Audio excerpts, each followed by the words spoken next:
Think Super meets Natural Born Killers meets Breaking Bad without the blue meth and a gender reversal for the Jesse Pinkman character. There you go, you have this movie.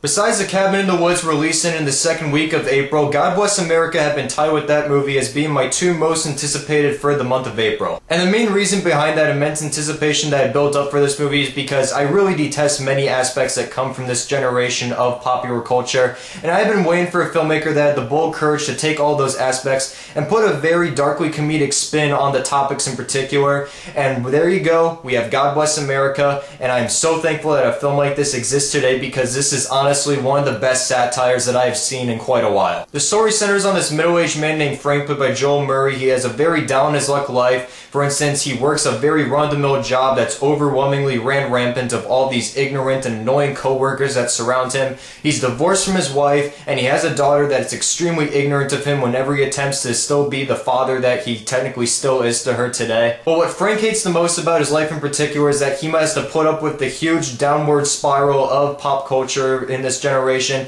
and a lot of that is expressed for all these TV channels that he flips through in the beginning of the movie, in which a lot of them are very horrifying yet true satires of a lot of these most noteworthy aspects, especially the most notable examples being Fox News, Glenn Beck, My Super Sweet 16, American Idol, and so much more. After being diagnosed with a brain tumor, he ends up making it his mission to end up taking on the world of all the bad people that end up exhibiting all these different aspects that come from the generation of pop culture. And he ends up being accompanied by this young high school student, Roxy, played by Lynne Barr, who ends up sharing a lot of his distaste for the downfall in pop culture as well. Joel Murray and Lynne Barr both delivered terrific performances in the lead roles as both Frank and Roxy, but Lynne Barr's performance as Roxy in particular really stood out for me because she has a lot of frenetic energy within her character throughout. She's very ecstatic a lot of the time, even though she appears very innocent at first, the first time you see her on the screen. But the way that she makes this transformation from being this, at first, maybe she's an innocent girl at times, into this very psychopathic character at times that she just had me entertained throughout from. But the real star of this movie, without a doubt, is writer-director Bobcat Goldthwait, who previously made one of my favorite and most underrated dark comedies, World's Greatest Dad, that also still, I think, is Robin Williams' most underrated performance right alongside his in 1 Hour Photo. One aspect that Goldthwait embodies within his direction that not many other filmmakers have had the courage to add on to their style is that he takes on subjects that not many people would ever think of tackling on their films in the first place, and he ends up conveying a very biting political satire and social commentary on this subject throughout the film. And in particular, that aspect worked perfectly within his previous feature, World's Greatest Dad, which ended up serving as a satire on both gaining literary notoriety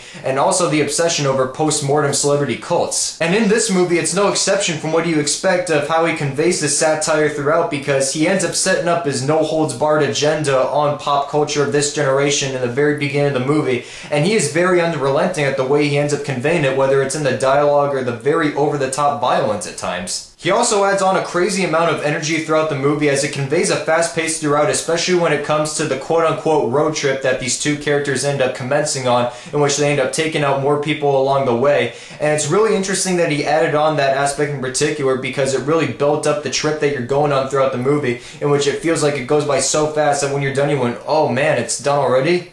Wow, I gotta watch that again. Overall, God Bless America is outlandish, bound to be controversial, and insanely over the top at times, but still serves about the perfectly imaginable magnum opus revenge fantasy-oriented movie on this generation's downfall in popular culture that anyone could have ever dreamed up being possible in the first place. And I have to say that I highly, highly enjoyed the hell out of this movie for the crazy trip that it is. However, this movie, as I said, is not for everybody because there are going to be some that are very offended by it, but then there are going to be those that love it. And you can of course tell what kind of group that I'm going to fall into that with my rating, because I'm going to give God Bless America 4.5 out of 5 stars. So if you enjoyed my review of God Bless America, I'll have my review of Comic-Con Episode 4 of Fans Hope up either later today or sometime tomorrow. Also, be sure to follow me on Twitter and like my page on Facebook. Both those links are below in case you want to follow my screening updates, movie news, and a whole lot more. So in the meantime, I'm Tyler from CaliCritic Reviews, and I'll see you guys later. Goodbye.